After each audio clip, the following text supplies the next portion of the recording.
بسم اللہ الرحمن الرحیم رب اشرح لی صدری ویسر لی امری واحلل عقدۃ من لسانی یفقہوا قولی رضیت باللہ ربا وبالاسلام دینا وبمحمد صلی اللہ علیہ وسلم نبیا ورسولا اللہ اکبر اللہ اکبر اللہ اکبر لبیک لبیک لبیک یا رسول اللہ صلی اللہ علیہ وسلم الحمدللہ رب العالمین والصلاة والسلام علی خاتم النبیین سید الرسل وخاتم المعصومین وعلى آلہ واصحابہ اجمعین اما بعد فاعوذ باللہ من الشیطان الرجیم بسم اللہ الرحمن الرحیم وممن خلقنا امہ یہدون بالحق وبہ یعدلون صدق اللہ العظیم وصدق رسولہ النبی الکریم الامین ان اللہ وملائکتہ یصلون علی النبی یا ایہا الذین آمنوا صلوا علیہ وسلموا تسلیما الصلاۃ والسلام علیک یا سیدی یا رسول اللہ وعلی آلک واصحابک یا حبیب اللہ الصلاۃ والسلام علیک یا سیدی یا خاتم النبیین وعلی آلک واصحابک یا سیدی یا خاتم المعصومین مولاي صل وسلم دائما ابدا علی حبیبک خیر الخلق کلہم۔ اللہ تبارک و تعالی جل جلالہ وعم نوالہ واتم برہانہ وعظم شانہ وجل ذکرہ وعز اسمہ کی حمد و ثنا اور حضور سرور کائنات مفخر موجودات زینت بزم کائنات دستگیر جہاں غم گسار زمان سید سربراں حامی بے کساں قائد المرسلین خاتم النبیین احمد مجتبی جناب محمد مصطفیٰ صلی اللہ علیہ وآلہ وآصحابہ وبارک وسلم کے دربار گہربار میں ہدیہ درود و سلام عرض کرنے کے بعد السلام علیکم ورحمۃ اللہ وبرکاتہ۔ رب ذوالجلال کے فضل اور توفیق سے کراچی کی سرزمین پر مرکزی جامع مسجد میمن اور دارالعلوم میمن کی طرف سے آج کی اس علمی نشست کا اہتمام کیا جا رہا ہے، جس کی صدارت حضرت صاحبزادہ مفتی محمد اکرام المصطفیٰ اعظمی صاحب زیدہ شرفہ فرما رہے ہیں۔ عظیم محقق ڈاکٹر محمد عمران شامی صاحب، مفتی سید رئیس شاہ صاحب اور بالخصوص استاد العلماء محقق اہل سنت مفتی محمد شاہد بندیالوی صاحب، تحریک صراط مستقیم سندھ کے امیر مفتی محمد بشیر القادری صاحب، تحریک صراط مستقیم کراچی کے امیر مولانا محمد عثمان جلالی صاحب، صاحبزادہ مولانا محمد بلال فاروقی صاحب، کثیر تعداد میں شیوخ الحدیث، مدرسین، ارباب فکر و دانش اور راہ علم کے متوالے عزیز طلبہ اس نشست میں موجود ہیں۔ میری دعا ہے خالق کائنات جل جلالہ اس مرکز کو مزید رونقیں عطا فرمائے، اور رب ذوالجلال ہم سب کو قرآن و سنت کا فہم عطا فرمائے، اور قرآن و سنت کے ابلاغ و تبلیغ اور اس پر عمل کرنے کی توفیق عطا فرمائے۔ آج کی یہ نشست جس طرح کہ آپ نے سوشل میڈیا پہ پڑھا ہوگا، عقیدہ اہل سنت کے لحاظ سے تربیتی نشست ہے۔ اللہ کا کروڑوں بار شکر ہے کہ اس نے ہمیں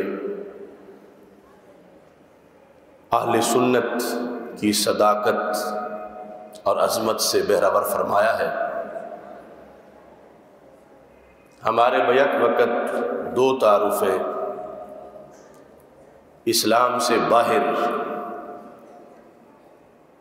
جو مذاہب ہیں ان کے مقابلے میں ہماری پہچان مسلم ہونے کے لحاظ سے ہے، مومن ہونے کے لحاظ سے ہے، اور اسلام کے اندر باطل نظریات والے لوگوں سے ہماری پہچان اہل سنت و جماعت سے ہے۔ اہل سنت کہلوانا دور صحابہ رضی اللہ تعالی عنہم سے ہی ضروری سمجھا گیا، یہاں تک کہ دور تابعین میں تعلیم و تعلم کے لیے اس شرط کو نافذ کر دیا گیا، اور پھر ہمارے سارے اکابر ساری صدیوں میں اسی ٹائٹل کے تحت زندہ رہے، اسی کو معیار نجات سمجھا، اور اسی کے معتقدات اور نظریات کے محافظ قرار پائے۔ قرآن مجید قرآن رشید میں ہمارا نام لفظ عدل سے موجود ہے، کیونکہ اعتقادی عدالت صرف اہل سنت میں ہے۔ ایک ہے فعل کی عدالت اور فعل کا ظلم، قول کا ظلم، ایک ہے عقیدے کا ظلم۔ آپ سارے جانتے ہیں ظلم یہ ہے وضع الشیء فی غیر محلہ، جو کسی کا مقام نہ ہو اسے اس مقام پہ رکھنا یہ ظلم ہے، اور جو جس کا مقام ہو اسے ویسے سمجھنا اور رکھنا یہ عدل ہے۔ تو معتقدات کی دنیا میں صرف اہل سنت اصحاب عدل ہے، توحید یوں مانتے ہیں جیسے اللہ کی توحید ماننی چاہیے، ظلم نہیں کرتے کہ اس کی طرف جسم کی نسبت کریں، اس کی طرف معاذ اللہ کسی عیب کی نسبت کریں۔ رسالت کے عقیدے کا عدل بھی اہل سنت میں ہے۔ یہ لمبی باتیں ہیں کہ باقی نے کہاں کا کیا ظلم کیا۔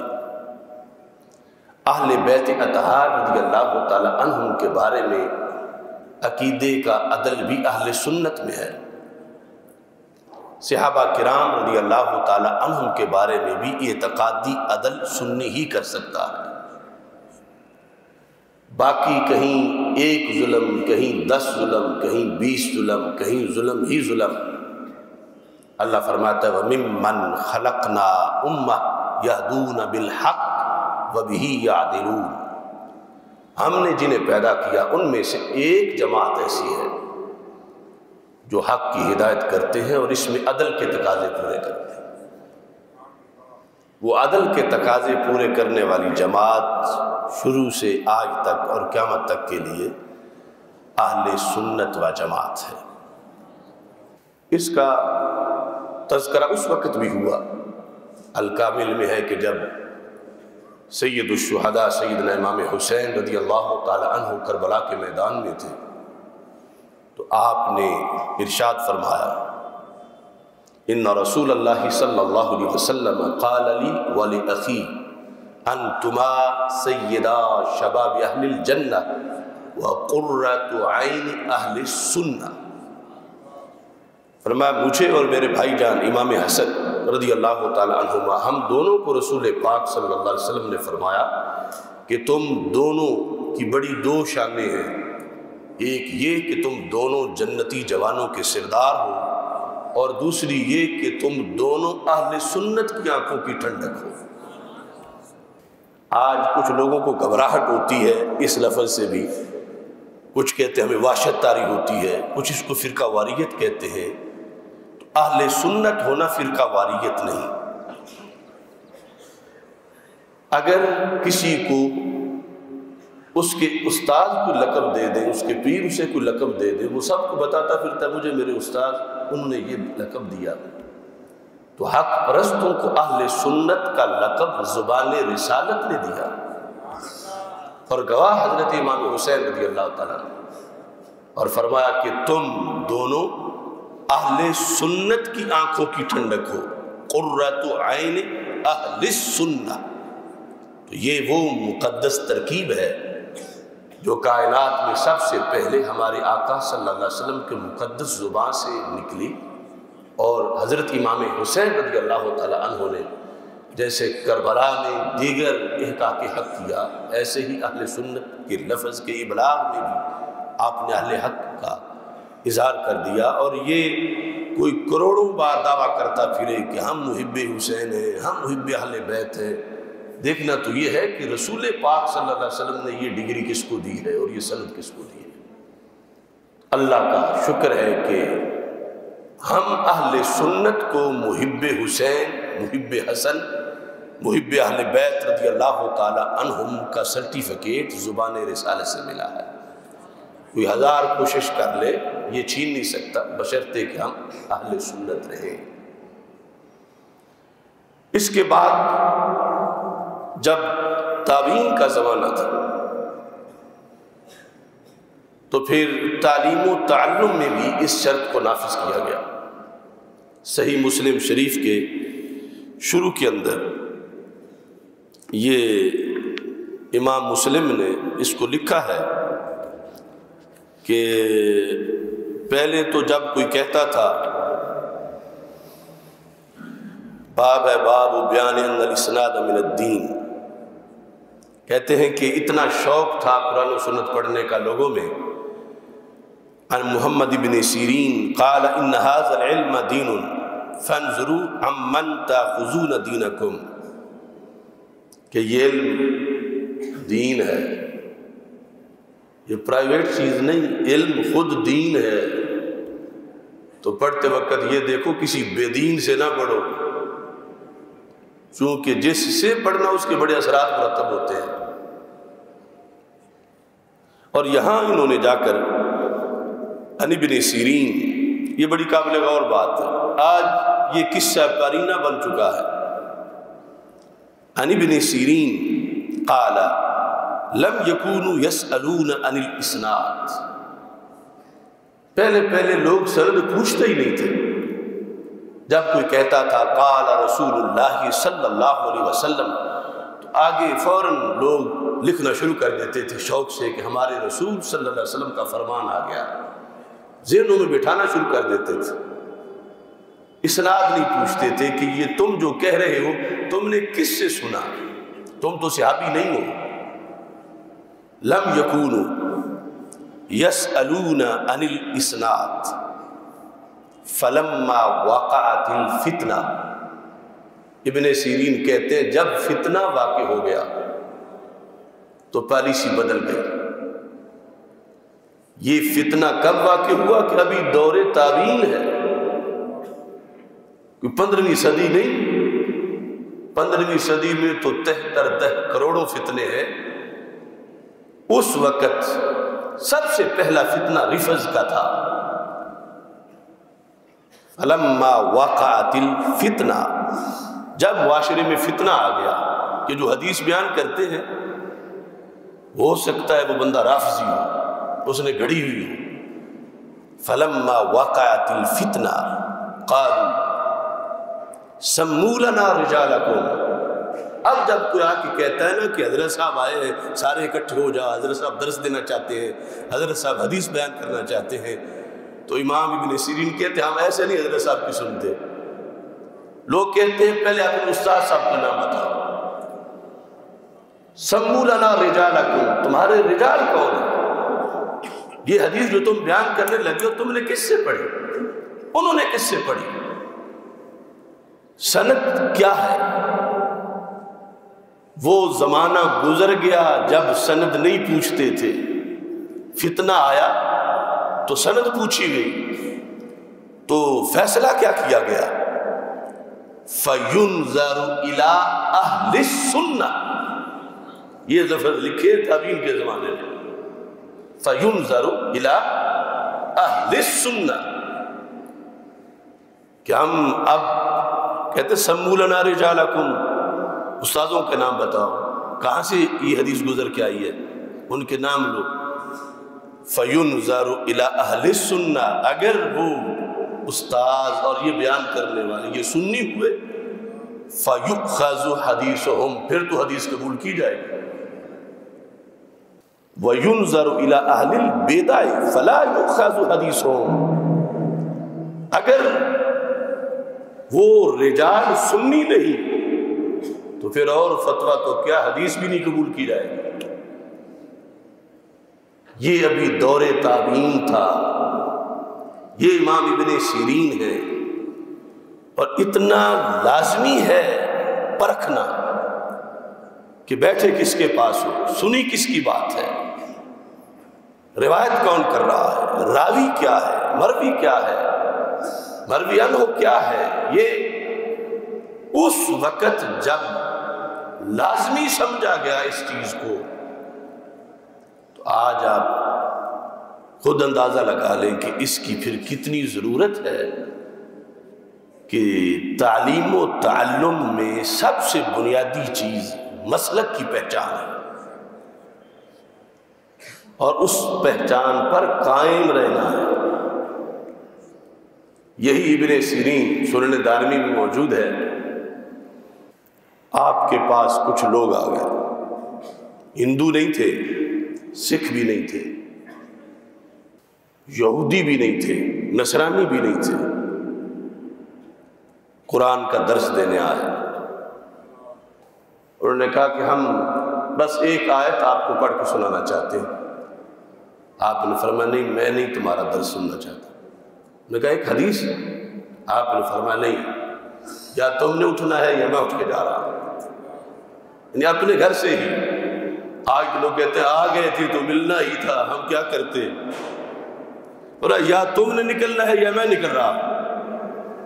یہ سنن دارمی ہے۔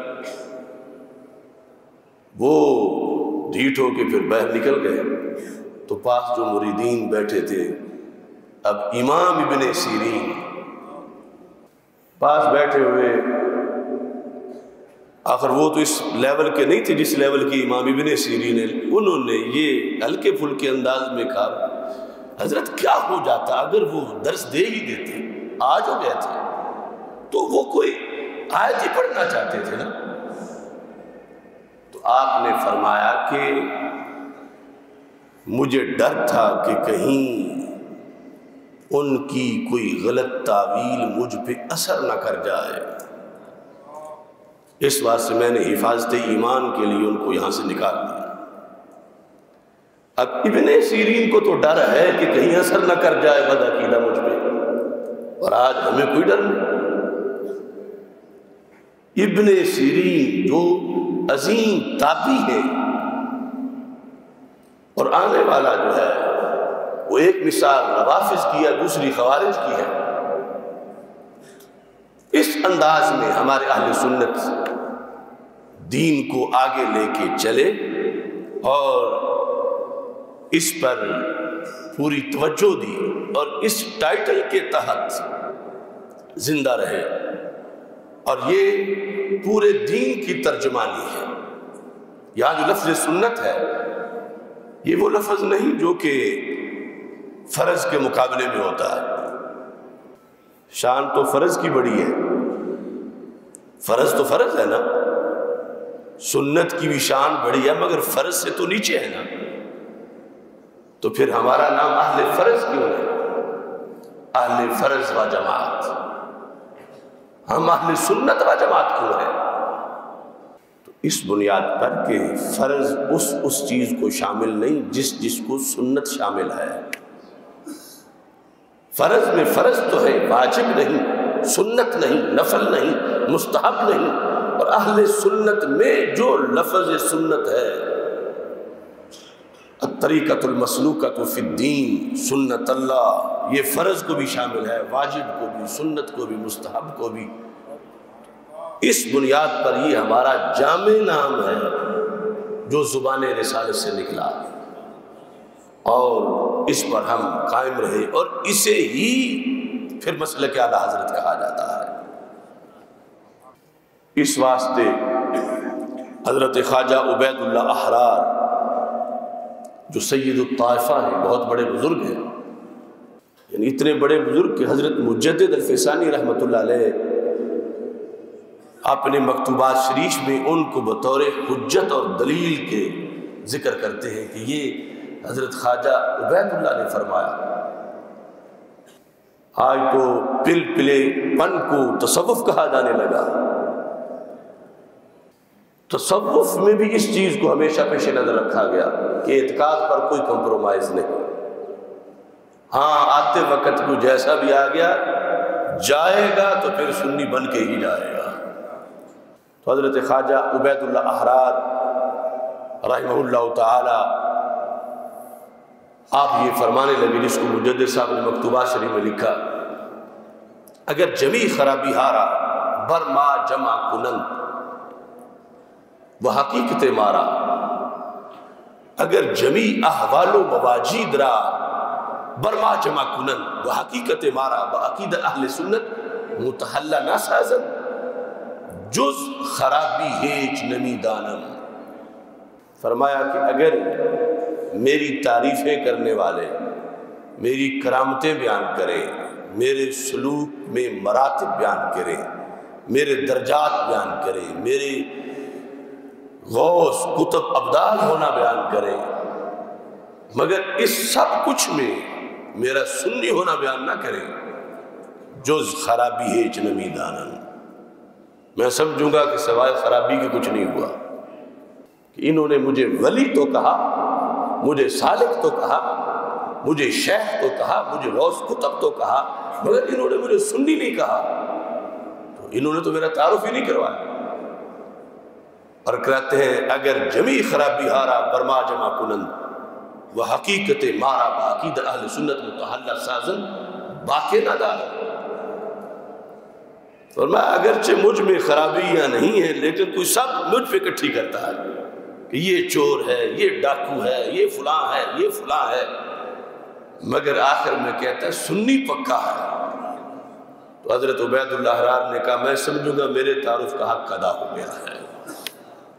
اسی ٹائٹل پر داتا صاحب نے کشف المحجوب میں، اسی پر سارے اسلاف نے ہمیشہ کے لیے پہرا دیا، اور آج ہم میزبان ہیں اس ٹائٹل کے۔ اور زمانہ ایسا ہے کہ آج اہل سنت کو ایک مسافر خانہ سمجھا جا رہا ہے۔ ایک سرائے ہے، سرائے میں مسافر ایک دن ایک رات رہا، دوسرے دن دوسرا آ گیا، وہ چلا گیا۔ آپ اس کو سرائے سمجھ کے کچھ وقت کھایا پیا اور اس کے بعد پھر اگلی منزل پر۔ تو یہ سرائے نہیں، یہ جنت کی ٹکٹ ہے، اور ولادت سے وصال تک قبر کے سوالوں کے جواب کے اندر اس کا دخل ہے، اور اس کی حفاظت، اس کے معتقدات اور نظریات پر قائم رہنا یہ فریضہ ہے جو رسول پاک صلی اللہ علیہ وسلم نے اپنی امت کے لیے جس کی توقع فرمائی تھی اور غیب کی خبر بھی دی تھی۔ سند صحیح سے یہ ثابت ہے کہ ہمارے آقا صلی اللہ علیہ وسلم نے مستقبل کی خبر دیتے ہوئے یہ ارشاد فرمایا، جو 10,000 سے زائد احادیث ختم نبوت کے خطبات ہیں ان میں سے ایک یہ بھی ہے، فرمایا یحمل هذا العلم من كل خلف عدوله ينفون عنه تحریف الغالین وانتحال المبتلین وتأویل الجاہلین۔ فرمایا کہ یہ جو میرا علم ہے صحابہ، ہر دور میں اس کے وارث موجود ہوں گے۔ امریکہ کروڑوں کوششیں کر لے، اس کے پاس وہ سورسز ہی نہیں کہ دین مصطفیٰ صلی اللہ علیہ وسلم کے متوالوں کا رستہ بند کر سکے۔ یحمل ھذا العلم من کل خلف، ہر نئی جنریشن میں 25 سال کے بعد جنریشن بدل جاتی ہے، ہر نئی جنریشن میں میرے وارث ہوں گے، کوئی روک نہیں سکتا، ہر نئی جنریشن میں حامل ہوں گے من کل خلف عدولہ، اور شرط لگائی پھر وہی عقیدے کی، یہ نہیں کہ ہر نئی جنریشن میں دین کے عالم ہوں گے، صرف آتی ہوگی، نحو آتی ہوگی، معقولات آتے ہوں گے، ترجمہ کر لیں گے، تفسیر کر لیں گے، نہیں، عدولہ، عالم ہونے کے ساتھ عادل بھی ہوں گے۔ عالم کی دو قسمیں ہیں، اگر بد عقیدہ ہو تو وہ ظالم ہے، صحیح عقیدہ ہو تو پھر عادل ہے۔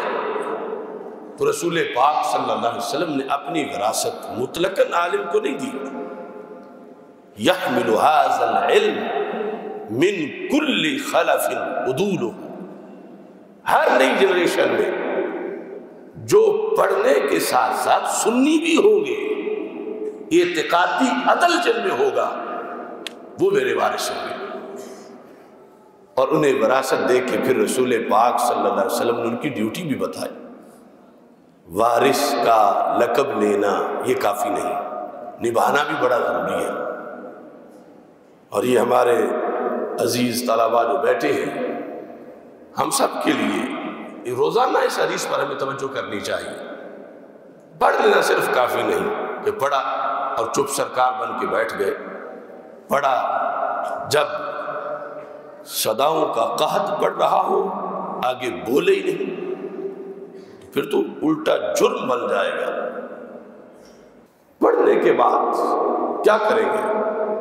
3 کام کریں گے، ینفون عنہ تحریف الغالین وانتحال المبتلین وتعبیر الجاہلین۔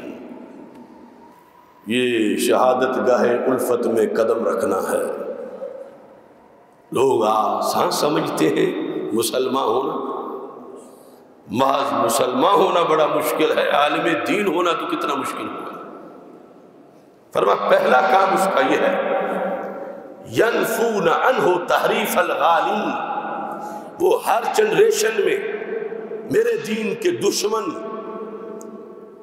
ان کا ایک ٹولہ غالی لوگوں کا ہوگا، غالی لوگ دین میں تحریف کریں گے، اور میرا وارث تماشا نہیں دیکھے گا بیٹھ کے، وہ اس تحریف کا بدلہ لے گا۔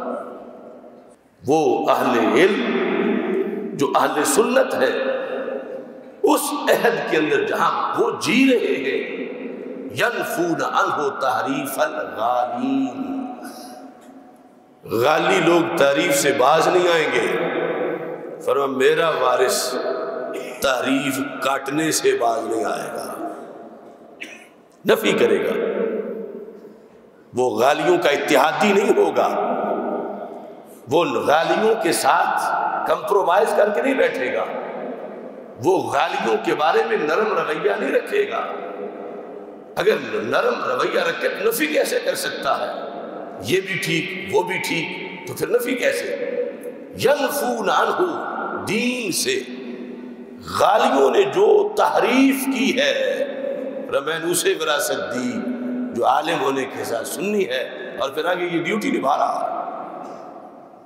وقت کا مجدد پہلے نمبر پہ یہ ڈیوٹی نبھاتا ہے، اور پھر ہم جیسے کارکنان جو ہوتے ہیں وہ کام کرتے رہتے ہیں۔ ینفون عنہ تحریف الغالین، غالیوں کی تحریف کا بدلہ لینا۔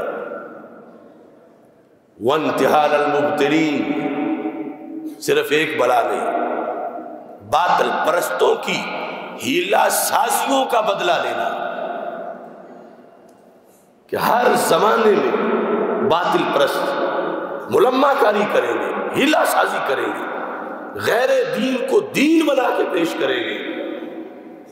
تو سرکار صلی اللہ علیہ وسلم فرماتے ہیں میرا دین بانج نہیں ہے، ہر زمانے میں لوگ پیدا ہوں گے، اگر ادھر شیطانی لشکر ہیلا سازی کریں گے تو میرے متوالے بھی۔ یہ ہے عشق رسول صلی اللہ علیہ وسلم، عشق کے شعبے بڑے ہیں، اور اس میں بھی ہمیں اپنا ذہن ذرا کھلا کرنا چاہیے۔ حضرت امام حسن بصری رضی اللہ تعالی عنہ، آپ کے کچھ شاگردوں نے جب صرف و نحو پڑھنا شروع کی،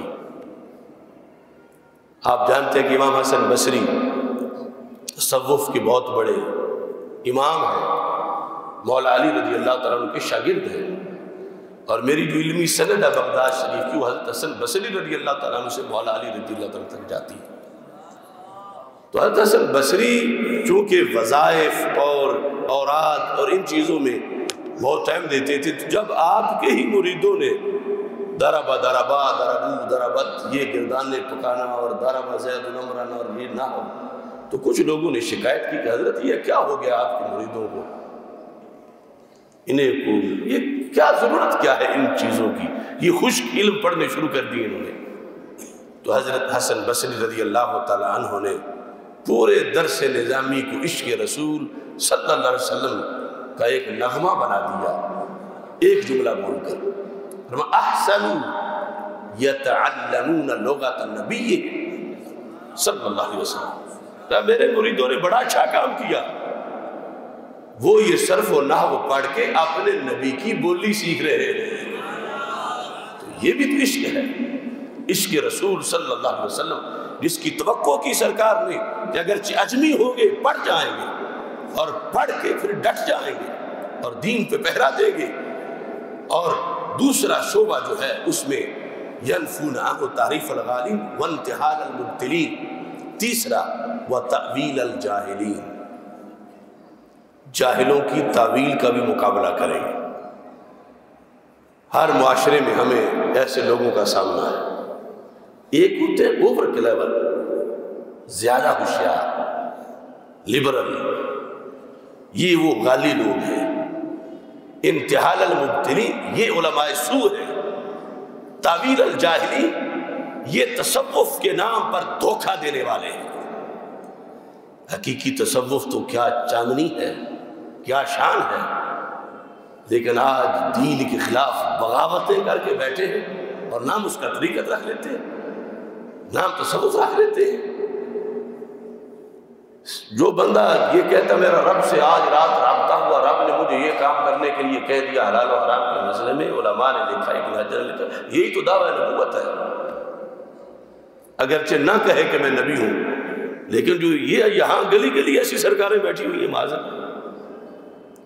اب یہ تین بڑے فتنے ہر زمانے میں ان کا سامنا اہل حق کو کرنا پڑنا تھا۔ تیری نظر خارزار شب میں گلاب تحریر کر چکی تھی، اجاڑ نیندوں کے خواب میں انقلاب تحریر کر چکی تھی، میرے ذہن کے فلک پر جو سوال چمکے تو میں نے دیکھا، تیرے زمانے کی خاک ان کے جواب تحریر کر چکی تھی۔ ہمارے آقا صلی اللہ علیہ وسلم حالات دیکھ رہے تھے، ڈیوٹی بھی لگا رہے تھے۔ اب یہ سعادت ہے کہ کون اس لسٹ میں شامل ہوتا ہے، کون اس رستے پہ نکلتا ہے۔ یہ ایسا رستہ ہے اگر نیت صاف ہے، منزل پہنچے بغیر ہی منزل مل جاتی ہے۔ من جاءہ الموت وہو یطلب العلم لیحیی بہ الاسلام بینہ وبین النبیین درجۃ واحدہ فی الجنہ، کہ جو گھر سے نکلا اسے درد ہے کہ معاشرے میں کیوں رفض ہے، کیوں خروج ہے، کیوں بے حیائی ہے، کیوں فحاشی ہے، کیوں قادیانیت ہے، معاشرے کے اندر یہودیت نصرانیت کیوں ہے۔ میں دین پڑھوں تاکہ میں لوگوں کو بتاؤں، یہ درد لے کے اپنے گھر سے نکل پڑا۔ یہ نہیں تھا کہ مجھے کوئی اچھی سیٹ مل جائے، میں کوئی وقت کا خطیب اعظم بن جاؤں، میری کوئی اچھی تنخواہ لگ جائے، یہ نیت نہیں تھی۔ کیوں نکلا؟ لیحیی بہ الاسلام، کہ میں پڑھوں، کہ میں اسلام کو زندہ کروں۔ معاشرے میں تو اندھیرا چھا رہا ہے۔ میرے آقا صلی اللہ علیہ وسلم فرماتے ہیں اگر پڑھ کے ہزاروں کو سیدھا کر لے اگر پڑھ کے ہزاروں کتابیں لکھ لے، اگر پڑھ کے ہزاروں خطبے دے لے، اگر پڑھ کے وہ ہزاروں لوگوں کو شاگرد بنا لے، وہ تو بڑی کامیابی بات کی ہے۔ پڑھ رہا تھا کہ موت آ گئی، لیکن چونکہ نیت صاف تھی، قیامت کے دن اس میں اور انبیاء علیہ السلام میں صرف ایک درجے کا فرق باقی رہے گا۔ بینہ و بین النبیین درجۃ واحدہ فی الجنہ۔ تو عزیز طلبہ، آپ جس منزل کے لیے نکلے ہیں یہ چھوٹی نہیں، غافل نہ ہو خودی سے، کر اپنی پاسبانی، شاید کسی حرم کا ہے تو بھی آستانہ۔ اور آگے یہ چیزیں ذہن میں رکھو کہ پڑھ کے کرنا کیا ہے۔ اب ایک شخص ٹریننگ لے اور ساری زندگی جہاد ہی نہ کرے، ٹریننگ لے اور کفر دندناتا پھرے، وہ تلوار ہی نہیں چلاتا، وہ تیر ہی نہیں پکڑتا۔ تو یہ پڑھنے کا عمل ہے آگے ساری عمر بدی کے خلاف لڑنے کے لیے۔ ینفون عنہ تعریف الغالین وانتحال المبتلین وتأویل الجاہلین۔ اور یہ تقریریں کر لینا یوں آسان ہے، لیکن نبھانا بڑا مشکل ہے۔ ان تینوں شعبوں میں تعریف غالین کا رد کر کے دیکھو، انتحال مبتلین کا رد کر کے دیکھو، تاویل جاہلین کا رد کر کے دیکھو، تمہارے رستے بند ہو جائیں گے، تمہاری گلی بند ہو جائے گی، تمہارا ناطقہ بند ہو جائے گا۔ زمانے میں پھیلے ہوئے ہیں کچھ غالیوں کے حامی، غالیوں کے شاگرد، غالیوں کے مرید۔ جب تم ان غالیوں کا رد کرو گے تو غالی کا مرید کیا تمہیں دعا دے گا؟ غالی کا مرید تجھے گالی دے گا، گولی مارے گا۔ جب تم باطل پرستوں کا رد کرو گے تو وہ کیا تجھ سے جفا ڈالے گا آ کے؟ وہ منتظر رہے گا کہیں ملے تو میں اس کو گولی ماروں، اس نے تمہارا چھوڑے ہی کچھ نہیں۔ جب تم جاہلوں کی تعویل کا رد کرو گے تو کیا وہ تمہیں عرس کے سٹیجوں پہ بلائیں گے؟ جو نفس الامر میں جاہل ہے اور آتا جاتا کچھ نہیں، لیکن کہتے یہ ہے جو ہماری زبان سے نکلے وہ معتبر سمجھا جائے، وہی دین سمجھا جائے، اسی پہ لوگ چلیں، اسی پہ مفتی چلیں۔ تو یہ ذمہ داری ہے، دنیا عارضی ہے، لیکن اسے نبھانا، اس سے ہے وراثت، نبوی وراثت پھر ہے۔ اور اگر پڑھ کے پھر چپ بیٹھنا ہے، یا چپ نہیں بیٹھنا بلکہ کسی کا اعلی کار بن جانا ہے، تو پھر گونگا شیطان ہے چپ ہونے میں، اور دوسری طرف آگ کی لگام ہے۔ فضیلت بڑی ہے کہ جنت کے دروازے پر جو پہنچے گا، جلدی ہوگی سامنے جنت سے، اب صبر کیسے کروں، لیکن عالم دین رک جائے گا، پوچھا جائے گا آگے جنت ہے، یہاں تو کوئی ٹھہرتا نہیں، فوراً داخل ہوتا، تم یہاں کھڑے ہو۔ جنہیں میں نے تخصص کرایا تھا وہ تو ابھی آئے نہیں، جنہیں میں نے جمعہ پڑھایا تھا وہ تو ابھی آئے نہیں، جنہیں میں جماعتیں کراتا تھا وہ تو ابھی آئے نہیں۔ یہ پروٹوکول تب ہوگا جب آج اس سلسلہ میں قربانی دیں گے۔ ہر چیز قربانی مانگتی ہے، جھوٹے فلسفے بھی قربانی مانگتے ہیں۔ ہم تو سچے فلسفے پر ہیں، سچے دین پر ہیں، الہامی دین پر ہیں، الہامی عقیدے پر ہیں۔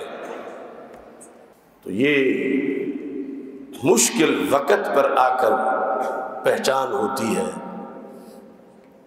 نظریہ کو سچا سمجھ کے ساتھ کون تھا، اور نظریے کو مفادات کے لیے کس نے اپنایا ہوا تھا۔ میں چند باتیں بس کڑوی کہ آپ طلباء ہیں، علماء تو بہتر جانتے ہیں، میں طلباء سے خطاب کر رہا ہوں۔ یہ جس صورتحال سے آج ہم گزر رہے ہیں، میں حیران ہوں کچھ لوگوں کے دین پر۔ بڑے بڑے مفتیان کرام ہیں، بڑے بڑے شیخ الحدیث ہیں، اندھیرے میں مجھے آ کے ملتے ہیں اور کہتے ہیں کہ آپ حق پر ہو، 100% حق پر ہو، مگر ہمارا نام نہ لینا کہ ہم نے آپ کو یہ کہا کہ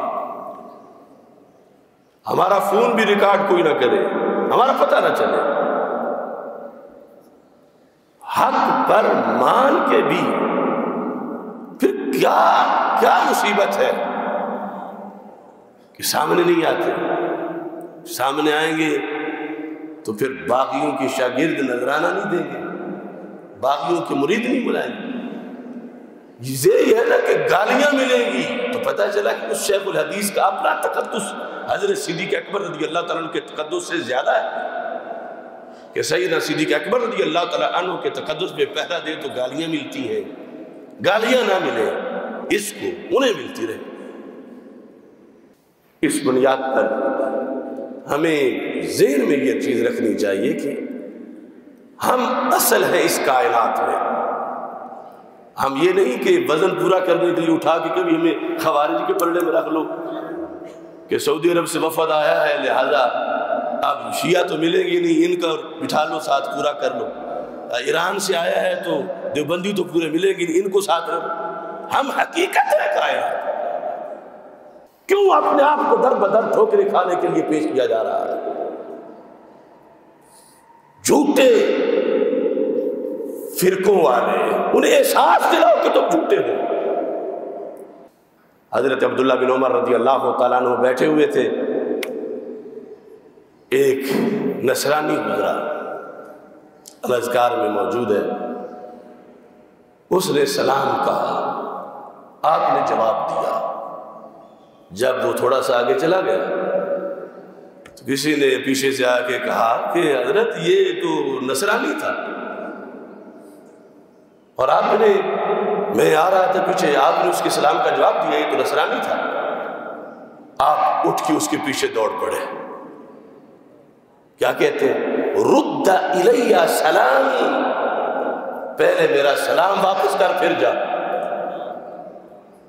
آج تو ہمیں ایسے بھی نام نہاد شیخ الاسلام ملے ہوئے ہیں، وہ ڈبل کافروں کو بلیور کہہ کے مومن بنا رہے ہیں، اور ادھر صحابہ کا یہ عمل ہے۔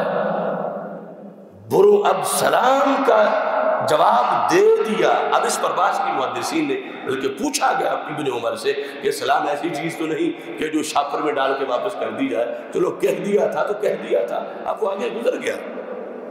آپ نے فرمایا ریکارڈ درست کرنا بھی ضروری ہے، اگر میں ایسے ہی رہوں گا تو لوگ سمجھیں گے کہ ان کے سلام کا جواب دیا جاتا ہے، تو میں اس لیے کہہ رہا ہوں واپس کرو کہ میرا کوئی میرے عمل کو کوئی حجت نہ بنائے، میں پتہ نہیں تھا مجھے اس کا۔ اس بنیاد پر ہمیں اپنے مسلک پر جب ہم حقیقت ہیں، باقی سب وہ کوئی کسی گمراہی کے درجے میں ہے، کوئی کسی کفر کے درجے میں ہے، ہمیں اہل السنہ بن کر جینا ہے، اور اس پر پورے اطمینان کے ساتھ، اور یہ بات بھی ذہن میں رکھیں، کچھ لوگ دو طرح کی سوچیں، ایک ایسے ہیں وہ کہتے ہیں ہم نے صبح جماعت بیت المقدس میں کرانی ہے،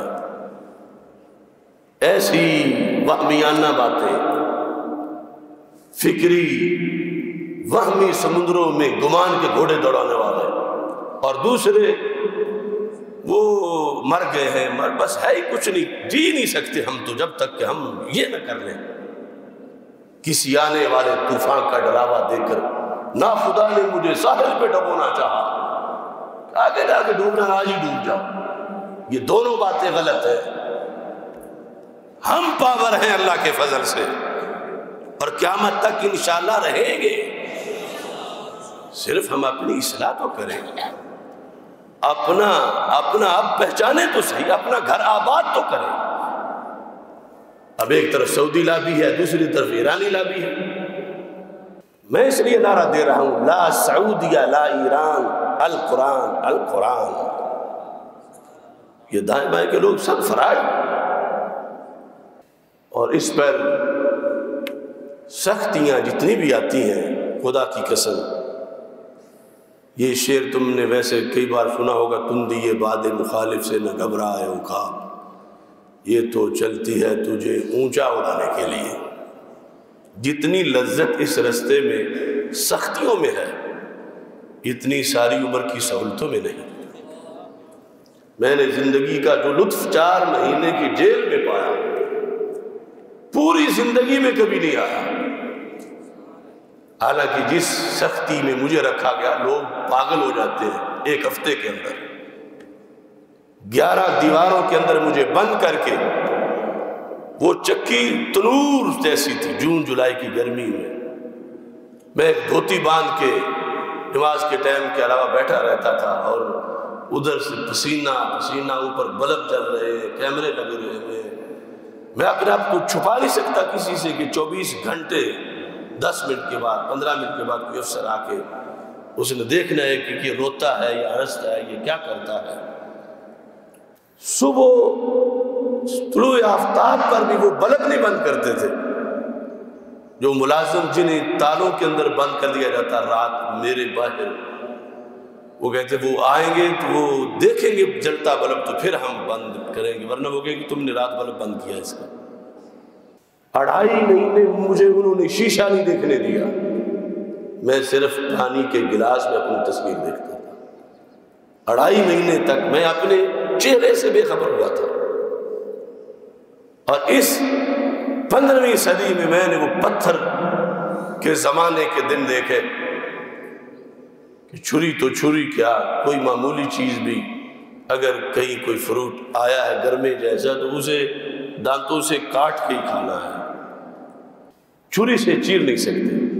اور 2.5 مہینے کے بعد انہوں نے مجھے لکڑی کی چھوٹی سی ایک چھری دی، لیکن وہ جب بھی انہوں نے میرا انٹرویو کیا تو میں جو ذہن میں تھا سچ تھا، میں نے کہا میں نے سچ کہا، میں سچ پر ہوں اور اس پر میں انشاءاللہ قائم رہوں گا۔ اور وہ سپرڈنٹ میری کمرے میں ایک دن آیا جب میں نے کہا نہ تم مجھے عدالت میں پیش کرتے ہو، نہ تم مجھے لے چلو، میں پوچھوں تو اسی جج سے۔ اس نے کہا یہ تمہارے علماء کیوں نہیں بولتے بھائی، ہمیں پتا ہے کہ یہ مسئلہ کوئی نہیں، کیا مجبوریاں ہیں ان کی؟ میں نے کہا یہ تو مجھے معلوم نہیں کہ ان کی کیا مجبوریاں ہیں۔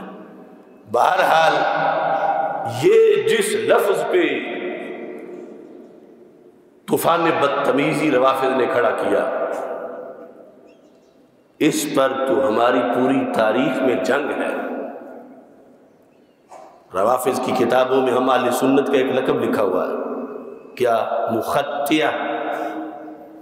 وہ اہل سنت کو خطائی کہتے ہیں روافض، اور آج روافض کے چہرے ہی لفظ بولتے ہیں۔ روافض نے مخطیہ کسے کہا؟ میں تفصیل لسٹ بتا سکتا ہوں ان والوں کی۔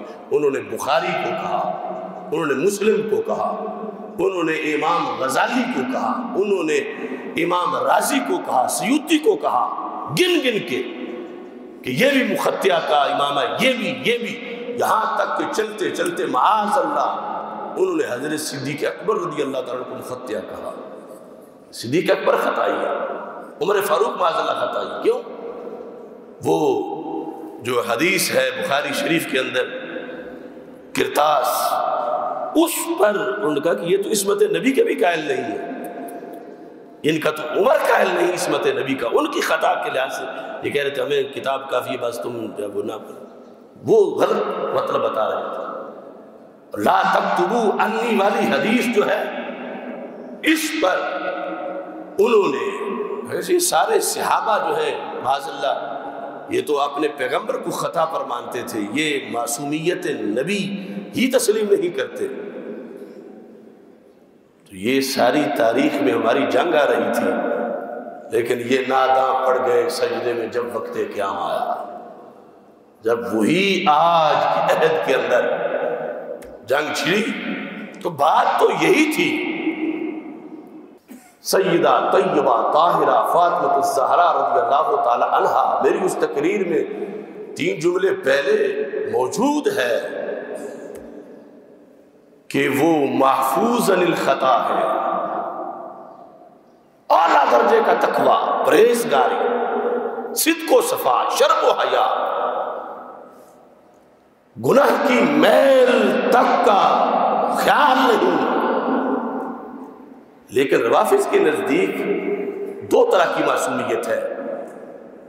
دوسری معصومیت یہاں انہوں نے اعتراض میں کی، جس کا پیر میر علی شاہ صاحب رحمۃ اللہ علیہ نے جواب دیا، وہ معصومیت ہے قول میں خطا کے اندر۔ ان کے نزدیک سیدہ کا قول قول نبی علیہ السلام ہے، سیدہ فاطمہ رضی اللہ تعالیٰ عنہ کا فرمان فرمان نبی علیہ السلام ہے، اور ہمارے نزدیک یہ انکار ختم نبوت ہے۔ ہمارے نزدیک رسول پاک صلی اللہ علیہ وسلم کا آخری فرمان جب آپ تشریف لے گئے وہ آخری فرمان تھا، اس کے بعد اگر کسی کا مانے تو دین کینسل ہوتا ہے، دین کی قطعیت ختم ہوتی ہے۔ اور ان کے نزدیک سیدہ فاطمہ رضی اللہ تعالی عنہ کے سارے فرمان بھی واحد کی طرح ہیں۔ ان کے نزدیک ائمہ اہل بیت رضی اللہ تعالی عنہم کے سارے فرمان بھی وحی کی طرح ہیں۔ وہ قادیانیوں سے 1000 درجے آگے جا کر ختم نبوت پہ حملہ کرتے ہیں۔ اس واسطے وہ سیدہ فاطمہ رضی اللہ تعالی عنہ کو ام الانبیاء کہتے ہیں، جو سندھ اسمبلی میں کہا گیا تھا، اور ام الانبیاء کا وہ ہر زمانے میں ان کے نزدیک ایک نبی موجود ہے روئے زمین پر۔ تو یہ ہے عقیدہ معصومیت پہ پہرا دینا فرض ہے۔ آخری معصوم حضرت محمد مصطفیٰ صلی اللہ علیہ وسلم ہے۔ سیدہ پاک رضی اللہ تعالی عنہا کی اتنی شانیں ہیں، اتنی شانیں ہیں، اتنی شانیں ہیں، ہم ساری زندگی بیان کریں تو ختم نہیں ہوتی، مگر آپ نبی یا نہیں ہیں، آپ کا قول قول نبی نہیں ہے۔ وما ينطق عن الهوى ان هو الا وحی یوحی، یہ سرکار کے فرمان کی شان ہے۔ یہ جھگڑا تھا سارا کہ روافض نے جو اعتراض پیر میر علی شاہ صاحب رحمۃ اللہ علیہ نے لکھا، وہ کہتے ہیں ان کی تو قطعیت ہے، وہ معصومہ ہے، ان کی زبان سے تو دوسری بات نکل ہی نہیں سکتی، کیونکہ ان کا قول قول پیغمبر ہے، ان کا مانگنا ہی اس بات کی دلیل ہے کہ وہ اب آگے دوسری بات نہیں ہو سکتی۔ تو یہ ایسی صورتحال میں جب پورا دین داؤ پہ لگا، پورا دین 14 صدیوں کا، تو کچھ لوگوں نے پسپائی اختیار کی۔ یہ ہماری کوئی بہادری نہیں، میں سمجھتا ہوں کہ حضرت حافظ الحدیث پیر سید محمد جلال الدین شاہ صاحب نقشبندی قادری قدس سر العزیز، جو کہ بریلی شریف سے فیض پا کر تشریف لائے، بکی شریف میں انہوں نے جامعہ محمدیہ نوریہ رضویہ بکی شریف قائم کیا، بندہ ناچیز ان کے ہاتھ پہ بیعت ہے، وہاں پڑھا۔ علامہ امام العلماء علامہ عطام بندیالوی رحمۃ اللہ علیہ جیسے اساتذہ، ان کا فیض ہے۔ اپنا کچھ بھی نہیں کہ اس زمانے میں اذان دے رہے ہیں، جس کے نتیجے میں اگرچہ بظاہر سب کچھ بند ہے، لوگوں کا ایک اکاؤنٹ بند ہو جائے، دارالعلوم بند، میرا جامعہ جلالیہ کا اکاؤنٹ بند، میرا مرکز صراط مستقیم کا اکاؤنٹ بند، میرے اپنا اکاؤنٹ بند، آج نہیں غازی صاحب کی تحریک کے زمانے سے، لیکن ہم نے اس کے بعد کئی نئے مدارس بنائے، چلا رہے ہیں، پہلے سے زیادہ داخلہ کرتے ہیں، کیونکہ ان لوگوں کے روکنے سے کب رکے گا رستہ؟ اور کبھی یہ ذہن میں نہیں آیا کہ ہمیں کوئی قلت ہے لوگوں کی، ہمیں کثرت پر ہمارا اس لحاظ سے اعتقاد ہی نہیں کہ کثرت ہو تو صداقت ہے، کروڑوں لوگ ساتھ کھڑے ہوں اور بندہ حق کے ساتھ نہ ہو، وہ بزدل ہے، وہ ہارا ہوا ہے۔ اکیلا بندہ کھڑا ہو لیکن حق کے ساتھ کھڑا ہو تو وہ جیت چکا ہے۔ حضرت عبداللہ بن زبیر رضی اللہ تعالی عنہ حجاج بن یوسف کے مظالم کے خلاف لڑ رہے تھے، البدایہ والنہایہ میں تفصیل لکھا ہے، لڑتے لڑتے بالآخر سب کچھ ختم ہو گیا، ساتھی شہید ہو گئے، کچھ ساتھی بدل گئے، منحرف ہو گئے۔ البدایہ میں یعنی کہ کچھ بیٹے بھی حجاج کے ساتھ مل گئے، ابن زبیر کے بیٹے مشکل میں ساتھ کھڑے رہنا بڑا مشکل ہوتا ہے۔ تو حضرت اسماء بنت ابی بکر رضی اللہ تعالی عنہ، جو سیدنا صدیق اکبر رضی اللہ تعالی عنہ کی بڑی صاحبزادی ہیں، حضرت عبداللہ بن زبیر کی امی ہیں، ابھی اس وقت تک زندہ تھی۔ وہ ہجرت کی رات جو کھانا لے کر گئی تھی 74 ہجری میں۔ اب آنکھیں نظر کچھ نہیں آتا تھا۔ ابن زبیر قریب آ کے بیٹھے، پوچھا امی اب بتاؤ میں کیا کروں؟ بڑے مشکل حالات ہو گئے، ساتھ کوئی نہیں رہا، سارے ساتھی شہید ہو گئے، اپنے بیگانے ہو گئے، حالات اتنے خراب ہیں، میرا محاصرہ ہے، اب میں کیا کروں؟ حجاج کی فوجیں کعبے کے ارد گرد مکہ مکرمہ میں میرے ناطقہ بند کر دیا انہوں نے، تو میں کیا اس سے کمپرومائز کر لوں؟ آپ نے حضرت اسماء بنت ابی بکر نے جواب دیا جو ہم سب کے لیے ایک سبق ہے عظیمت کا۔ آپ نے فرمایا میرے بیٹے تم یہ بتاؤ کہ یہ جو حجاج کے خلاف تم نے علم بلند کیا تھا، اس کے خلاف کس وجہ سے کیا تھا؟ کئی وجوہات ہو سکتی ہیں کہ تمہارے مرید بہت تھے اور تمہیں بڑا تھا کہ میرے پاس پاور بڑی ہے، میں حجاج سے لڑ لوں۔ مریدوں کی کثرت کی وجہ سے لڑے تھے، تمہارے پاس اسلحہ زیادہ تھا اس لیے لڑے تھے، یا تم حق کی وجہ سے لڑے تھے؟ آپ نے فرمایا امی میں تو حق کے لیے لڑا تھا۔ تو حضرت اسماء نے کہا بیٹا حق تو اب بھی تمہارے ساتھ ہی ہے، نہ حق شہید ہوا ہے، نہ حق حجاج بن یوسف کے ساتھ ملا ہے۔ تم حق کے لیے اٹھے تو جس قوت کی وجہ سے تم اٹھے تھے وہ تو اب بھی تمہارے پاس ہے، پوچھنے کی کیا ضرورت ہے کہ اب میں کیا کروں؟ حق پر رہو، ڈٹ کے رہو، اسی حق پر شہید ہو جاؤ، اگر یہ سوچو بھی نہیں کہ باطل کے ساتھ تم کمپرومائز کرو، کیونکہ تمہارا کوئی نقصان نہیں ہوا، اگر تم میں اور حق میں فرق آ جاتا تو پھر نقصان تھا۔ حق نے تجھے نہیں چھوڑا، تم نے حق کو نہیں چھوڑا۔ اس بنیاد پر یہ ذہن میں رکھ کر لوگ چھوڑ جائیں، مدارس چھوڑ جائیں، تنظیمیں چھوڑ جائیں، پیر چھوڑ جائیں، مرید چھوڑ جائیں، جو کچھ بھی چھوڑتا ہے چھوڑ جائے، لیکن شرط یہ ہے کہ بندہ حق نہ چھوڑے، حق کے ساتھ رہے، تو پھر وہ کامیاب ہی کامیاب ہے۔ یہ عزیز طلبہ کے لیے میرا مختصر سا پیغام تھا، اسے ذہن میں رکھنا ہے۔ اس سنی مسلک کے احیاء کے لیے ہم کوشش کر رہے ہیں۔ اسی سلسلہ میں انشاءاللہ 20 فروری کو آل پاکستان سنی کانفرنس لاہور میں منعقد کریں گے، جس میں صرف نظریے کے احیاء کے مختلف موضوعات جو ہے ان کو ہم ہائی لائٹ کریں گے کہ کہاں کہاں سے اہل سنت کو ڈیمیج کیا جا رہا ہے اور کیسے اہل سنت کا دفاع کیا جا سکتا ہے، اور یہ ہم سب کا مشترکہ کاز ہے، یہ ہمیں جان سے بھی یہ زیادہ عزیز ہے۔ اس سلسلہ میں یہ تحریری طور پر بھی اعلامیہ تحفظ عقائد اہل سنت کا یہاں موجود ہے، یہ احباب تقسیم کر دیں گے، اس کو اچھی طرح مطالعہ کر کے اس پر جمعہ بھی پڑھائیں، آگے اس کو نافذ کریں۔ قادیانیت کا رد فرض ہے ہر وقت، مگر یہ یاد رکھیں رفض کا حملہ ختم نبوت پر اس سے کہیں پرانا ہے، جس پر کتابیں سینکڑوں لکھی گئی ہیں اور وہ ہر گلی میں بیٹھے ہوئے ہیں۔ قادیانی چھپ کے بڑا کمینہ ہے، بڑا پلید ہے، سازشی ہے، مگر یوں علل اعلان فصلیں نہیں اجاڑ رہا جس طرح یہ ختم نبوت کے منکر فصلیں اجاڑ رہے ہیں۔ اس واسطے تاجدار ختم نبوت صلی اللہ علیہ وسلم زندہ باد کے نعرے کے ساتھ تاجدار ختم معصومیت زندہ باد کا نعرہ بھی عام کرو۔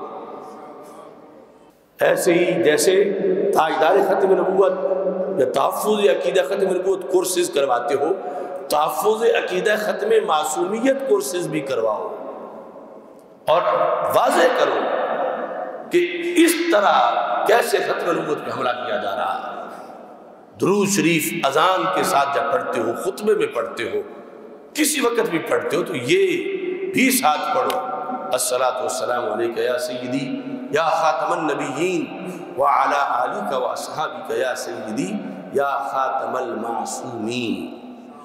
ایسے ہی جو کانفرنسیں ہیں ان کے اندر ہفتہ عقیدہ ختم معصومیت مناؤ، یہ ساری چیزیں ان کو ظاہر ہے کہ یہ مشکل ہے اذان اس اذان کے مقابلے میں، اس اذان کے مقابلے میں یہ اذان مشکل ہے، مگر ختم نبوت کی حفاظت میں اس کا گہرا اثر ہے۔ اب دیکھو نا، سندھ اسمبلی میں حضرت سیدہ فاطمہ رضی اللہ تعالیٰ عنہا کے بارے میں ناصر حسین نے تقریر کرتے ہوئے کہا سیدہ فاطمہ رضی اللہ تعالیٰ عنہا جو کہ ام الانبیاء ہے، آگے نبیوں کی ماں، یہ ترجمہ بھی پڑھا، یہ کوئی بھول کے تو نہیں تھا، لکھا ہوا تھا، ترجمہ کیا ہوا تھا، تو کہ قادیانیوں کے لیے دروازہ نہیں کھولا گیا؟ وہ پوچھ سکتے ہیں ہم نے ایک مانا، ہم پہ یہ فتویٰ ہے، تو سیدہ فاطمہ رضی اللہ تعالی عنہ تو سرکار دو عالم صلی اللہ علیہ وسلم کی بیٹی ہے، جن کی وہ ماں ہے وہ سارے سرکار کے بعد ہوں گے، اور انہیں نبی مانا جا رہا ہے، پھر ختم نبوت کہاں گئی؟ آپ کی یہ شان ہے کہ آپ ام الائمہ مطہرین ہیں، آپ کی بڑی شان ہے، مگر آپ ام الانبیاء نہیں، اور اب اعلانیہ آپ کو ام الانبیاء کہا جا رہا ہے۔ کہاں گے ختم نبوت کے حافظ اور متوالے؟ جتنا پیچھے ہٹو گے کفر اتنا آگے چڑھ جائے گا، اپنی جگہ پہ ڈٹ جاؤ، اور حالات کو دیکھ کر جس طرف سے حملہ ہو رہا ہے فوراً ادھر رخ کر کے اس حملے کا جواب دو۔ اللہ تعالی ہم سب کا حامی و ناصر ہو۔ وآخر دعوانا ان الحمد للہ رب العالمین۔